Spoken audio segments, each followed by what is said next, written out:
Ku perlu Engkau Yesus, haus jiwaku menantikan-Mu. Ku percaya Engkau penuh pengharapanku di dalam-Mu. Ku perlu Engkau.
Sungguh hanya Engkau yang kami andalkan ya Tuhan.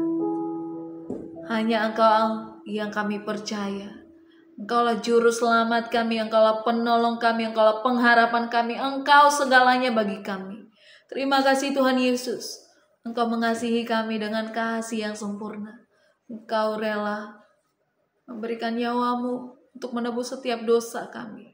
Terima kasih Tuhan Yesus. Terima kasih, kami bersyukur. Saat ini kami mau belajar dari firman-Mu Tuhan. Kami perlu firman Tuhan yang terus meneguhkan kami. Sebab itu bersabdalah di dalam nama Yesus. Haleluya. Amin. Shalom Bapak Ibu Saudara yang kasih Tuhan. Kita berjumpa lagi di dalam perenungan intim dengan Allah.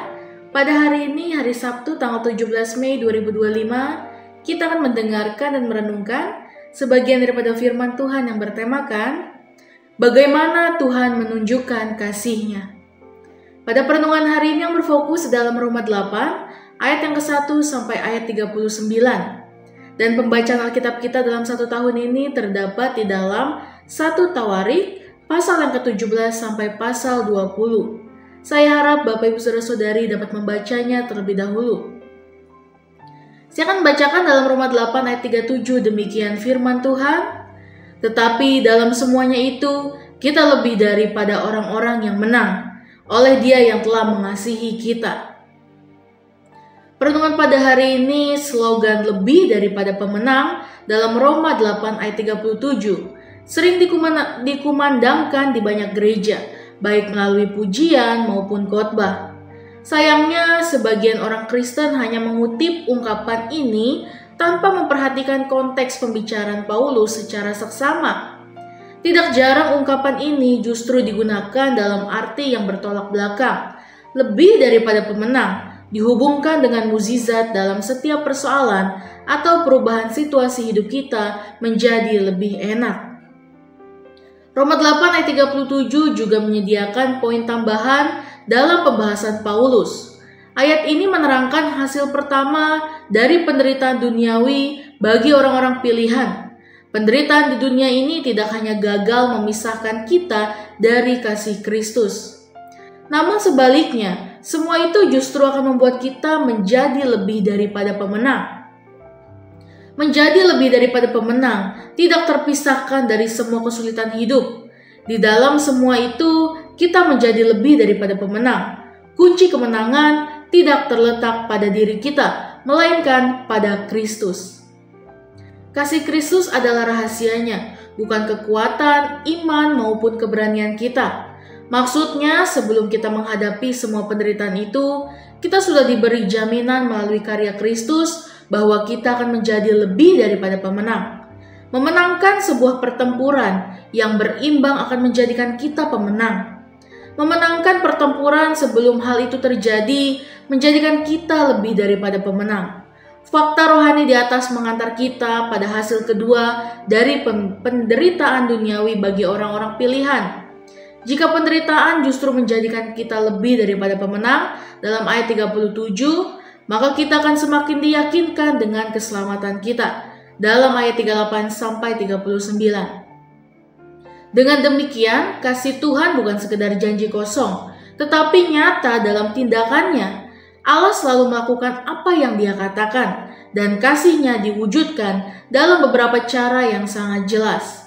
Yang pertama, melalui pengorbanan Yesus di kayu salib. Kasih Allah yang terbesar terbukti dalam sejarah ketika Yesus Kristus mati bagi kita. Ia tidak menunggu kita menjadi benar, tetapi mati saat kita masih berdosa dalam Roma 5 ayat yang ke-8. Ini menunjukkan bahwa kasih Allah bukan bergantung pada perbuatan kita, tetapi semata-mata berasal dari hatinya yang penuh kasih. Adapun ayat pendukung lain dari Alkitab, yaitu dalam Yohanes 3 ayat 16, yang mengatakan, karena begitu besar kasih Allah akan dunia ini, sehingga Ia telah mengaruniakan anaknya yang tunggal. 1 Yohanes 4 ayat 9-10 mengatakan, dalam hal inilah kasih Allah dinyatakan di tengah-tengah kita, yaitu bahwa Allah telah mengutus anaknya yang tunggal ke dalam dunia, supaya kita hidup olehnya. Lalu yang kedua, melalui pekerjaan Roh Kudus dalam hati kita. Saat ini kasih Allah terus dinyatakan melalui Roh Kudus yang dicurahkan dalam hati kita. Roh Kudus menolong kita memahami, mengalami, dan membagikan kasih Allah kepada sesama. Ayat pendukung dari poin di atas kita bisa baca dalam Roma 5 ayat 5 yang mengatakan, karena kasih Allah telah dicurahkan di dalam hati kita oleh Roh Kudus yang telah dikaruniakan kepada kita.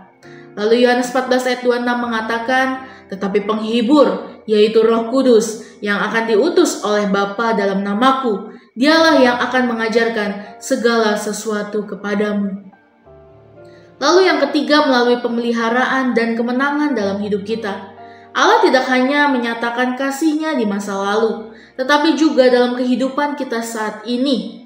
Dia menyertai kita dalam setiap pergumulan dan memberikan kemenangan di dalam Kristus.